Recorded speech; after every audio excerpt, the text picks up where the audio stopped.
All right, we're going to look at surface number 2 now.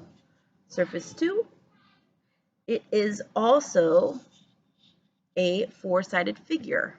So that'd be pretty easy if I said, hey, for surface 2, what is the length and the width of this surface?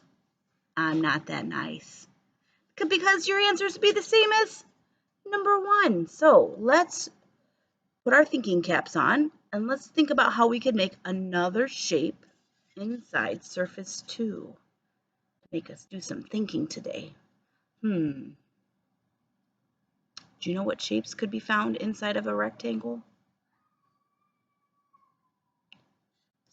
If you said triangle, you're right.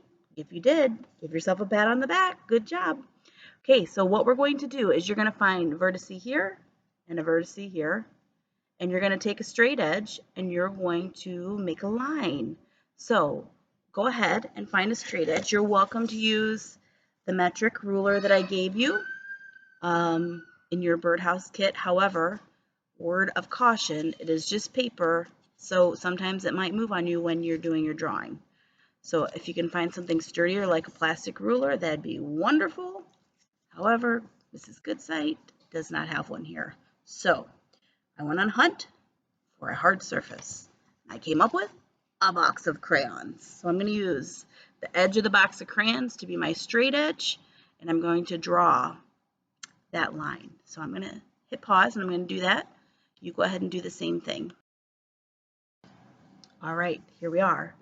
I have the vertice from the top to this bottom corner connected to make a horizontal line. All right, so now we have 2 triangles. So what I want for you to do is we're going to measure these sides. All right, so let's talk about triangles a minute. We have an angle here, okay?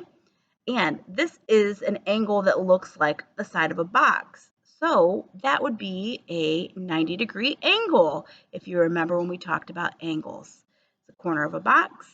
So the side that is across from this angle that we just drew, can't draw it by looking at it in the screen, okay, right here, this is called the hypotenuse, okay? So if it's silly for you to think of like a hippopotamus laying on top of it, I know that's so silly, but you could think that for a hypotenuse, hippopotamus, kind of the same, not really, but the silly thing makes you think about it, that'll work. Okay, so when you get to your Google form for side 2, you're going to measure the hypotenuse and side 1 and side 2. Okay, go ahead and fill in those measurements in the Google form. Thanks.